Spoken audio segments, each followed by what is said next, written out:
Saudara-saudaraku yang terkasih, selamat pagi berkah dalam. Sudahkah kita memberi senyum hari ini?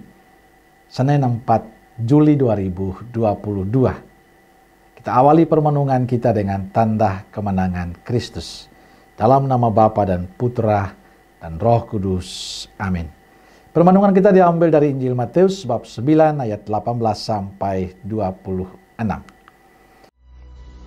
Sementara Yesus berbicara demikian kepada mereka, datanglah seorang kepala rumah ibadat, lalu menyembah Dia dan berkata, "Anakku perempuan baru saja meninggal, tetapi datanglah dan letakkanlah tanganmu atasnya, maka ia akan hidup."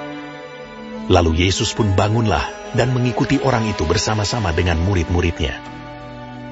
Pada waktu itu, seorang perempuan yang sudah 12 tahun lamanya menderita pendarahan, maju mendekati Yesus dari belakang dan menjamah jumbai jubahnya.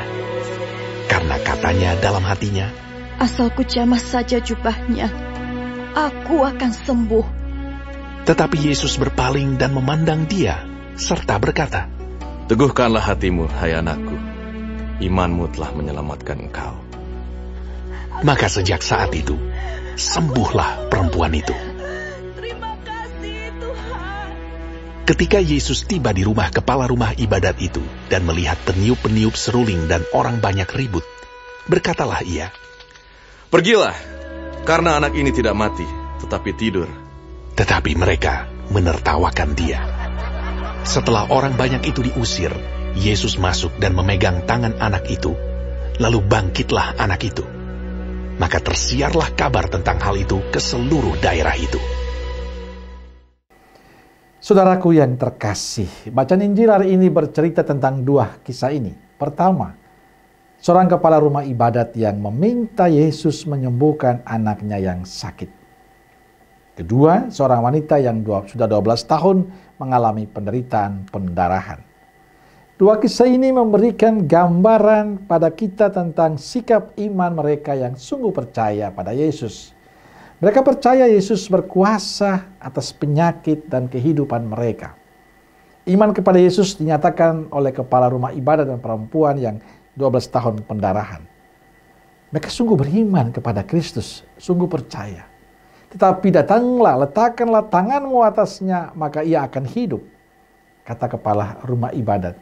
Dia hanya mengatakan, "Yesus, datanglah ke rumah saya dan letakkanlah tanganmu di atas kepala dan pastilah itu pasti akan hidup." Atau apa yang diungkapkan oleh wanita yang sudah 12 tahun pendarahan, "Asal ku jamah saja jubahnya, aku akan sembuh." Bayangkan, asal ku jamah jubahnya, penyakitnya, pendarahannya akan sembuh. Dan bagi saya itulah iman. Selalu punya keyakinan bahwa Tuhan akan membantu dan menolong dengan cara Tuhan. Tidak perlu membutuhkan Tuhan mengatakan banyak hal, tapi asal jamah jubahnya atau meletakkan tangan di atas kepalanya, pasti akan sembuh. Saudaraku yang terkasih, ada satu pertanyaan mendasar untuk kita bila mendengarkan kisah Injil hari ini. Bagaimana iman kita pada Kristus? Adakah kita sungguh percaya pada kuasa Kristus? Atau kita belum sungguh beriman? Atau masih ragu-ragu pada kuasa Kristus? Kisah Injil hari ini hendaknya memberikan kesadaran baru bagi kita yang masih ragu, masih belum yakin akan kuasa Kristus.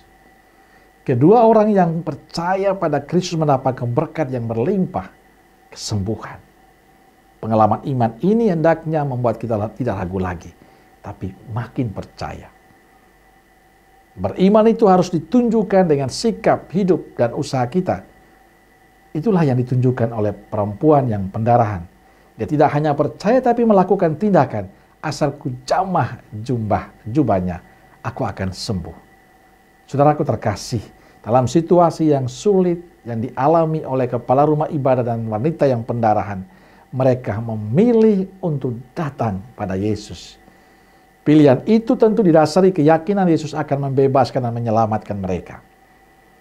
Saya selalu mengatakan, hidup kita itu tidak terlepas dari persoalan, baik itu yang kecil maupun yang besar. Dan kadang membuat kita bimbang, ragu, putus asa, kecewa. Pada saat kita mengalami tantangan persoalan itu, kita pun bertanya-tanya, di manakah Tuhan?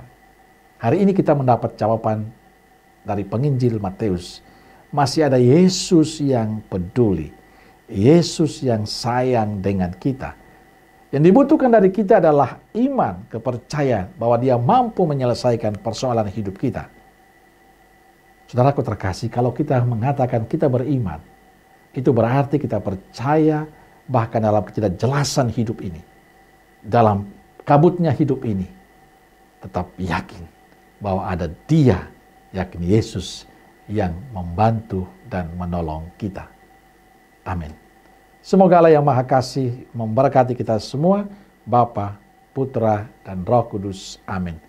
Keluarga Kudus Nazaret, doakanlah kami. Amin. Berkah dalam.